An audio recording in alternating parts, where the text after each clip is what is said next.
Hey, what's going on, y'all? As y'all see, I put my glasses on today. Want to have my smart look on. Yes, these are prescriptions. I do wear them from time to time. I don't have to wear them all the time. I can see just a little bit. But I try to stay away from it, as far as on the internet and stuff like that. But I want to speak on politics because I see people, and I guess because people they want to be a part of the conversation, and they might not know how to articulate their conversation. I'm one of them people. I remember so much by having a conversation with you, but I might not remember dates and times, and so I don't get it exactly right how it's supposed to be. Well, I get the message, but I might not have the dates, and sometimes I forget people's names, but I have the story, but not the person's name. So, and lately I've been seeing stuff, and it's partially true. What they're saying is partially true, but it's like disturbing because you don't have all, you don't have enough of the facts that it can be misleading when you put the message out there. I was on Facebook and I seen a stat with some female said she might have to start representing the Republicans because she was made aware that the Democrats ain't for us. Democrats started slavery. They were for slavery. Not started, but they were for slavery. And I was like, man, that's partially true. I don't want to get on her stat and attack her like, you crazy, the Republicans are not for you, or this and that. And because I try not to, I don't really care if you're Republican or Democrat. All I care is the information that you put out because it can harm others. I did post on there. I try to be responsible, but it's hard to just, you're leaving a message that's years long. A year, you're trying to crunch a small message in that's years long. When I see, I watch other smart people. I listen to other smart people, and like Roland Martin, Unfiltered. I watch him. He's on Facebook. He's on YouTube. He's on some other stuff too. But I follow him on YouTube. I follow him on Facebook. Other platforms I don't really know exactly. I like to watch him speak, and he has a panel. He has other smart people. Come on, it's not always people that agree with him. See, when I say smart people, the people don't have to agree with you to be labeled smart. It's just that if I want people to learn from me, I won't have other smart people around me that I can learn from them. I don't just want to be in one situation like this is my idea and this is the way how it's gonna stay. No, because another smart person might break something down to me and tell me, hey man, okay, you're a little right, but this is what you need, blah, blah, blah. And it goes on and on. But back to the young lady that was on Facebook. First, I'm gonna address it as best as I can. And I would, some of this stuff I've learned from the Roland Martin Unfiltered. But I watch so much of his stuff, and I never know when one of these topics is gonna come up. So I can't point you to the video that I watched, so you can get it like I got it. So I'm just saying, just follow him, subscribe to him, and maybe you will catch some of the stuff I'm catching, and we can learn together or whatever. But yes, back to that. Um, Years ago, yes, Democrats were for slavery. Democrats were for slavery.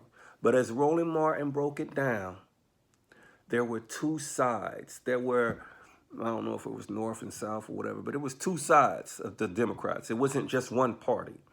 One side of the Democrats were for slavery, and the other side was against slavery, which we can interpret that how you want to interpret it.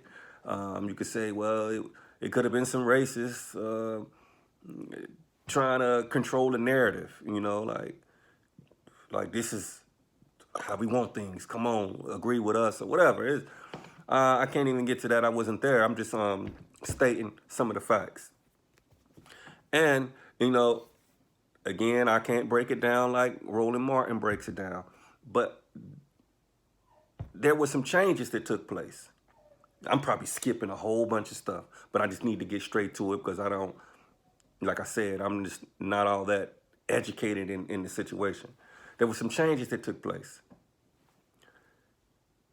In politics, you have to make deals or you have to make promises to people and make them come be on your side. So there were some promises made, and blacks start, coming to the Democrat side. Like, man, they sound like they for us, but sometimes people overpitch their hand, and the racist people that were with the Democrats didn't like that the blacks were gravitating to them. So, and I'm probably leaving out so much, but I'm trying to just make you understand. Not all the racist people, but some of the racist people that were with the Democrats switched over to the Republican side. Now that changed the dynamics. Because now the Republicans became what the Democrats seemed to be. It was two sides of the Democrats, just that one side of the Democrats seemed to be. And that probably what brought both sides of the Democrats together, because now they can both be on the same, and I'm probably a little bit off. But that's probably brought them together, because the people that were against them, they said, nah, we got to go over here to the Republican side. There's too many blacks over here, and this is not what we for. So they went over to the Republican side. And that's what we see, the Republican side. And my theory is, like, you always have an enemy that's in your group,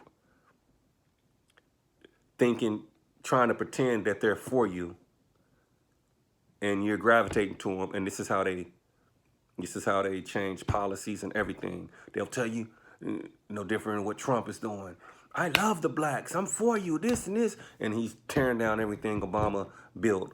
Or, I'm here. I'm trying to help the dreamers, and everything about them. He's trying to send them back home. For instance, Donald Trump used to register as a Democrat. All them years before he ran for president, he was registered as a Democrat. All the black rappers, everything, they loved him.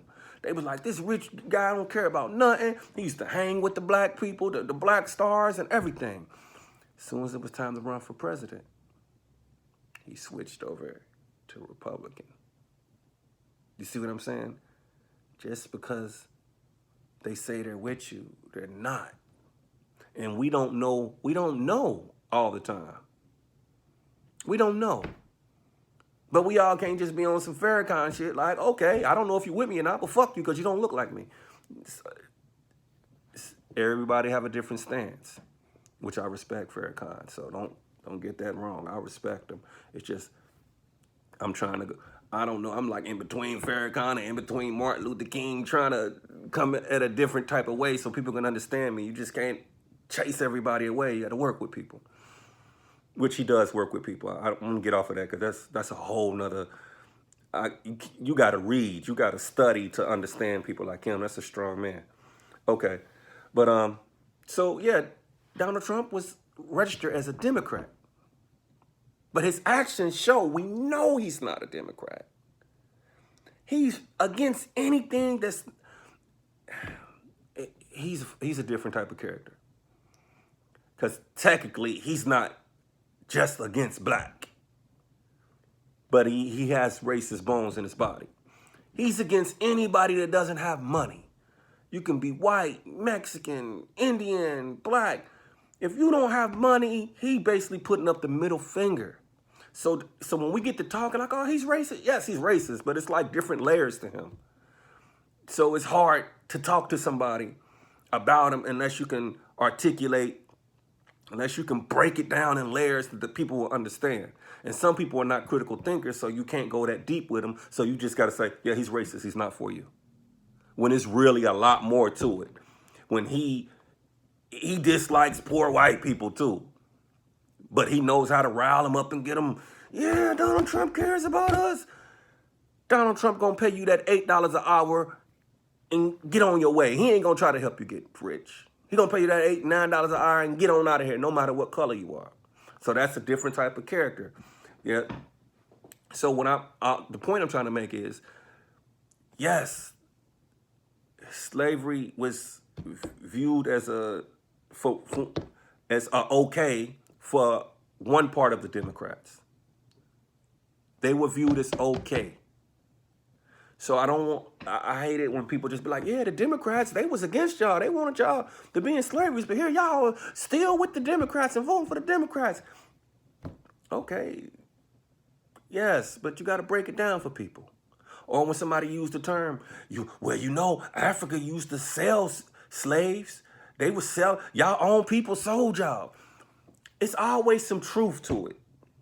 But you got to break it down. Like some people don't want to hear the whole truth. They just hear that part and say, because it's true, you can't deny it. But even with that, Africans, they have tribes. What they had, I don't know how it is now. I'm not over there.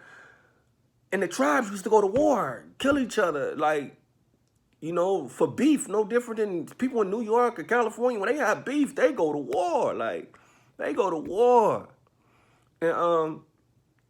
And here come these white people. They come over there. They see they in war. They say, hey man, we're gonna let me take y'all prisoners. Because they would go to war with people that was just trying to kill them, and then they would take prisoners. And now I don't know what they would do with their prisoners, make their prisoners work for them or just keep their prisoners. But then just imagine people say, let me take them prisoners off your hand, man. They just tried to kill you. Let us take them. We'll put them to work. We'll give, here goes some guns so you can fight off y'all enemies. They won't be able to fight you if you got these guns, because they didn't have guns or nothing like that. They be like, whoa, some weapons, we can fight off our enemies. Then, so yes, they were selling their enemies. Then they'll go to the enemies and say, yeah, that last fight that y'all had, they slaughtered y'all. They were shooting you with guns and stuff. You never seen that before, did you? We the one got the guns. Give us your prisoners, which was the other people that they caught. Give us your prisoners. We'll take your prisoners from you. You ain't doing nothing but feeding them and housing them. That's costing you and taking away from your people. We're going to give you some weapons to fight off your enemies. Now they both fighting each other and killing each other. Then after a while, they like, you know what? Let's just start taking them. Let's just start taking them. And after a while, they caught on and start fighting back or whatever. So yes, partially truth, yes, black people used to sell black people into slavery. But it wasn't like they were selling it for greed or nothing. They were selling it to protect it. They were selling other black people that were prisoners to protect themselves with weapons. So yes, I listen to smart people. And then I'll talk to other people. Because when I learn from smart people, it makes me seem smart. So Roland Martin Unfiltered. Go watch. And I got a lot of books to read on financial stuff and everything. As I learn this stuff, I'll come and I'll talk to people and I'll tell them, listen, this is what I've learned. Only thing I got to get better at is, like when a journalist or whatever reports something, they have to cite where they got the information for, because somebody else might like, he got that from me. Like, I'm going to get better at that. So stuff I'm learning, I'm letting you know, I got from Roland Martin Unfiltered. And if I learn some other stuff, like some books I read or whatever, I'm going to cite where I got it from. So if you're thinking like, nah, he don't know what he's talking about, you can go check it out yourself, or you can make your own thought process of what you just read. Because we can all read the same thing and come out with different information. So, let's be careful with the information we put out there. And if we put out partial information, we need to put out all the information so people can have a better understanding of what's going on. Happy Juneteenth, y'all.